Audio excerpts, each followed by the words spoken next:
Now I would tell Monica, because CP Committee for Protection of Democratic Right has made a statement with regards to Afzal Guru's hanging, secretive hanging, so we would like that to be read out.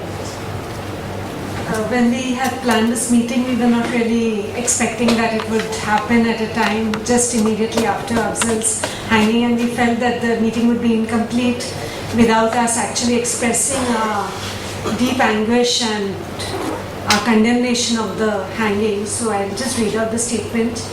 Committee for the Protection of Democratic Rights strongly condemns the hanging of Afzal Guru by the Indian state on the morning of 9th February 2003. Death sentence is an arbitrary and cruel mode of punishment that is irreversible, imposed by fallible human beings in a subjective manner, and has no place in a civilized society.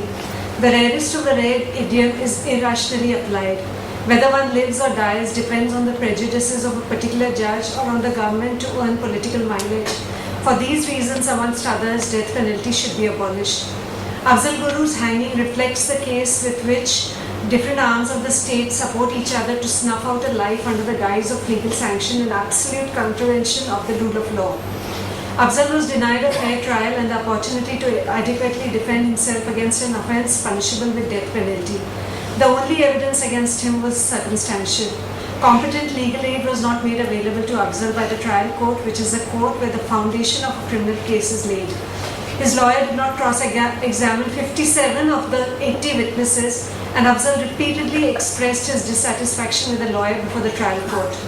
The lawyer, without instructions, admitted the crucial identification of the deceased terrorist, which has been relied upon by the courts to establish that Afzal knew them.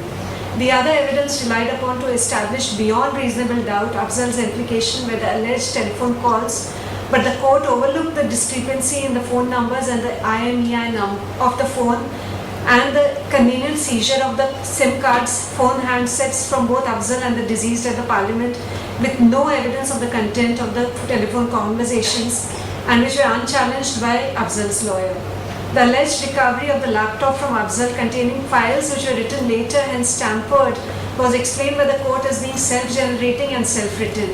The advocate did not challenge the identification by witnesses for the first time in court without any test identification parade. The acceptance of this evidence by the Supreme Court is a departure of all established principles of criminal jurisprudence of this country, and the only explanation for the conviction and awarding of death sentence is what the Supreme Court stated in its judgment, that the collective conscience of the society will only be satisfied if capital punishment is awarded to the offender. The challenge to the unity, integrity and sovereignty of India by these acts of terrorists and conspirators can only be compensated by giving the maximum punishment to the person who was proved to be the conspirator in this treacherous act. The appellant, who is a surrendered militant and who was bent upon repeating the acts of treason against the nation, is a menace to society and his life should become extinct. Afzal's sentence and the manner in which it was carried out are manifestly unjust and illegal. The President too failed to intervene to prevent the miscarriage of justice. He rejected Afzal Guru's wife's mercy petition, and a few days later, on the morning of 9th February, he was executed in absolute secrecy. Press reports show that Afzal was told about his imminent execution only a couple of hours before it was carried out, and his family came to know about the same through the media. The reasons for secrecy, as in Ajmal Kasab's case, can only be attributed to deny Afzal and his family an opportunity to approach the courts in judicial review, which other death row convicts have successfully done in the past. A person's life has been taken on the ground that he was involved in an attack on democracy without according him the constitutional precautions he is entitled to. This, we believe, is the death of democracy.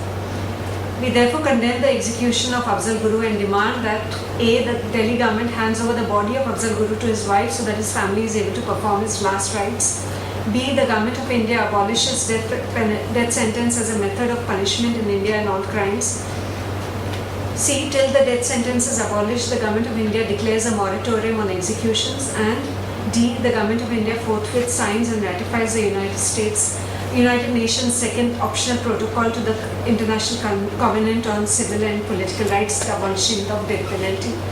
I now would like to know if the House is willing to stand by this resolution and pass it on. Thank you. Thank you. I would like to call an end to this program by first and foremost thanking our speakers for coming here and sharing their thoughts, and St. Xavier's College for giving us this hall, and all of you for joining us and participating in the program. Thank you very much.